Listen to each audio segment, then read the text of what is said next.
Welcome to my channel. I was asking around on Facebook and seeing if people were interested in a cosplay vlog channel, something like that, and so far the reaction was good, so I figured I'd go ahead and make this channel and see what we come up with. So, welcome to my room, first of all. If this is too distracting of a background for you, please let me know. I have about stuff covering just about every inch of my walls in here. If you guys prefer a more bland and boring background, let me know. Or if this doesn't bother you, let me know. Let me know about everything. There's going to be a lot of questions. This is going to be a trial and error process till we get something that we can all agree on. So I figured I'd just go ahead and start off with vlogging about my cosplay process so far for this year and what I'm working on right now and kind of that sort of thing until I can get farther along in this channel. At some point I'll be uploading some tutorials or some makeup-y tests or whatever. If you guys are interested in those, please let me know down below.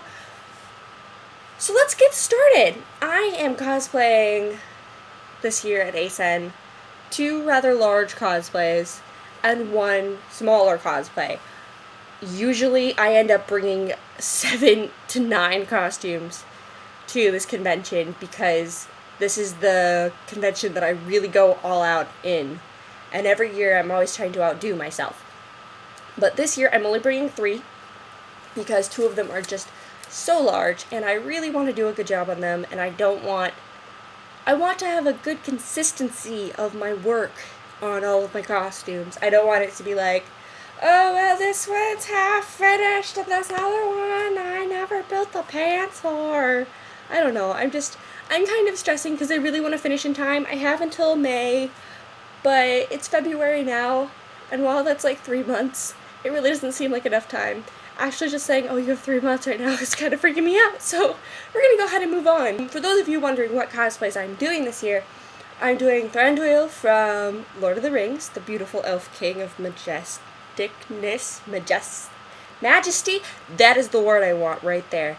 The beautiful elf king of majesty. I am also doing Mulan from Once Upon a Time, and those are the 2 big ones. And then, because I can't go to a 3-day convention without at least 3 cosplays, I'm also doing Dexter Morgan from the series Dexter.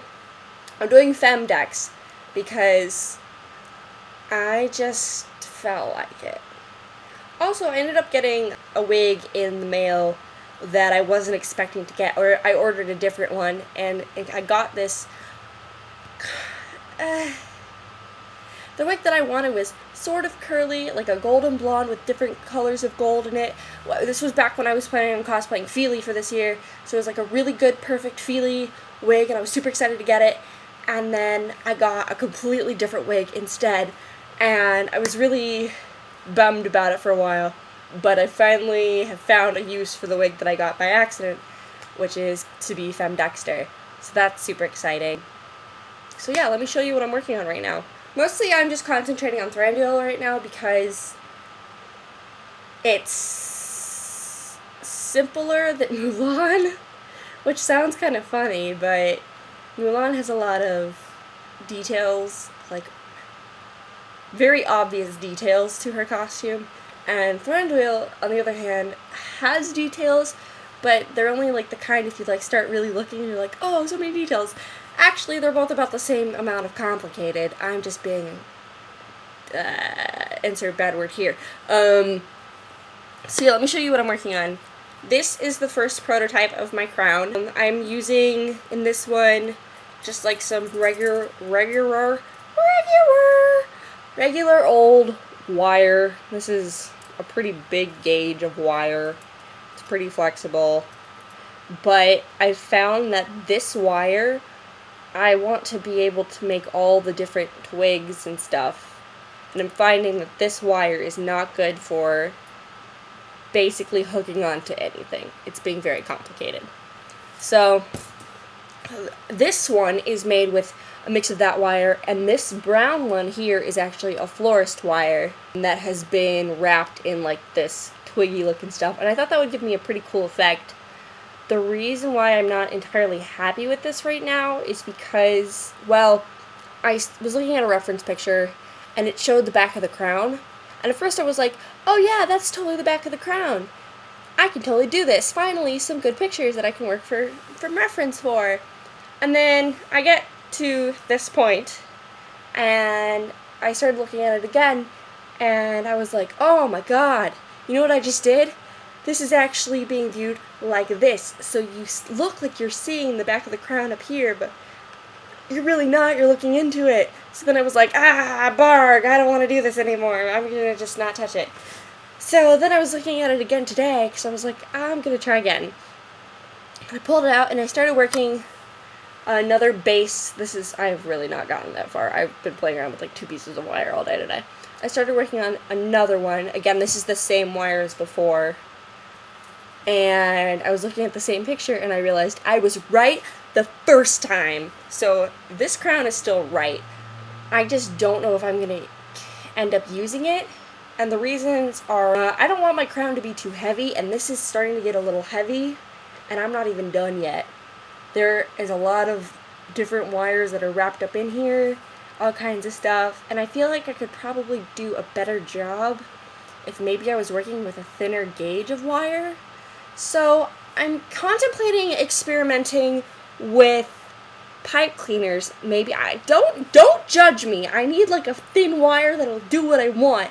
And I feel like pipe cleaners may, fingers crossed, do some of what I want. There's obviously upsides and downsides to that. But for now, that's what I'm gonna attempt. I had some really thin gauge, like purpley looking wire. I was trying to see if I could find it, but it has seemed to wandered off in the realm of sewing. So I don't know what I'm going to do with that right now. I'm kind of frustrated. If you guys have any ideas about different wires I could use, I really want something that I can twist and it'll just obey to my every whim. And if I say go right here and stay, it'll just magically stay. That's what I want. Will that happen? I don't even know. But that's the... God, I'm dying. Also, speaking of me dying, how many of you people are in the Swamp family? I'm in the Swamp family, and I'm very, very excited about my new Swamp family teacup. Thanks, Graveyard Girl. Anyways, so the other thing I'm working on, for Thranduil right now are the boots. Pretty much the entire costume is a cloak, boots, a crown, pants, and various jewelry pieces. I am not going to be making any of my jewelry pieces. Why? Because I found out that I can buy the replica versions that are exactly like what I need. And that just seems to be a better idea than me crappily trying and failing. It's the same thing when I was doing Narcissa. I didn't make my own wand. I went and bought her replica wand because it's exactly what I needed. So that's what I'm doing for that.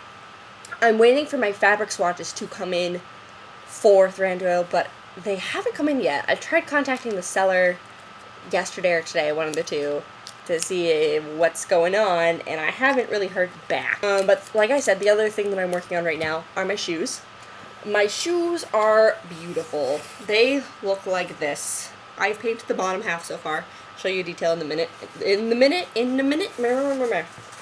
They were originally some slouchy boots, whatever you want to call them.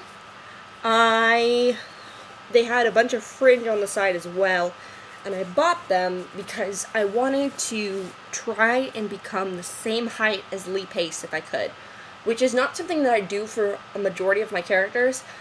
I'm 5'8.5". I'm pretty tall, so most of the time I just throw on whatever pair of shoes that the character is wearing and go off, you know. But because I'm trying to go all out on this cosplay, I wanted to try to get as tall as Lee Pace, which means I would have to somehow add 7 inches to my height. Actually it's a little less than that, but I'd have to add 7 inches to my height, which is very hard to find any kind of boots that would be that high, especially on Amazon, because I was not going to pay $100 for boots, and especially ones that are wedges and not like platform stilettos or something. Which, don't get me wrong, y'all know I love my platform stilettos, but not today. So I bought my first pair of wedges. I have never owned wedges before because I think they're really ugly. Sorry, people who like wedges. So I bought these boots, like I said. They had this gorgeous fringe on the side, and I really didn't like the fringe. So I chopped all the fringe off, and I manipulated the fabric so it was no longer slouchy, and took, oh, I missed a string, and took some upholstery thread and sewed the top so it wouldn't slouch anymore. However, I'm still finding that while it doesn't slouch throughout here, this ankle portion right here loves to slouch. So it'll be like a tube of glory and then like all sorts of wrinkles down here. And that is not what I want. So today I bought this device, apparently that's supposed to keep your boots from slouching with like magnets or whatever. I figured I'd give it a try. If I don't like it, I could send it back, and hopefully that'll solve my problem. But I went ahead and painted the bottom of the boots, like I told you. I don't know if I should paint the soles. What do you guys think? Should I leave it? Should I keep it? Should I paint it? Should I call my mother on my new shoe phone? What should I do? This is some of the detail on the boot, so you guys can see that. I apologize for the lighting. If you guys want better lighting, let me know. Let me know how you feel about everything. How were you today? How was your day? Anyways, so this is what they look like. Like I said before, all of this paint is by Gold. It's an acrylic paint company. I don't know if they make other paints. I don't think I have any out right now. Let me burp and awkwardly belch and walk this way. Okay, so I totally got the name wrong. All of the paint that I like to use for cosplay is golden acrylics. Why? Because it's a really high quality acrylic. It's not like the 2-bottle, like, what is this called? Apple barrel kind, which, I mean, I've got that too, but if I'm doing something for cosplay or something that I really want to look nice, I always use golden. The other thing I really like about golden is that their metallics are metallic. They're not, like, weird, you know, like sometimes silver especially, and gold too, it'll be kind of metallic, but it's kind of as metallic as a gold or silver crayon, and that's not what I was going for. So gold acrylics are definitely the way to go. Nobody's paying me to say that. I just really love their stuff. I normally get it at Michael's, but I'm sure you can get it off the internet because internet. So yeah, that's kind of where I'm at with both of those. I'm hoping to try and work a little bit more on them in the future. I don't know. I'm kind of frustrated right now, guys. I'm dying. That's all I got for you. Let me know what you want to hear me talk about next week. For now, I'll probably just do a video a week until we get kind of a pattern going here. But I hope to hear from you all soon. I will see you next week. Bye!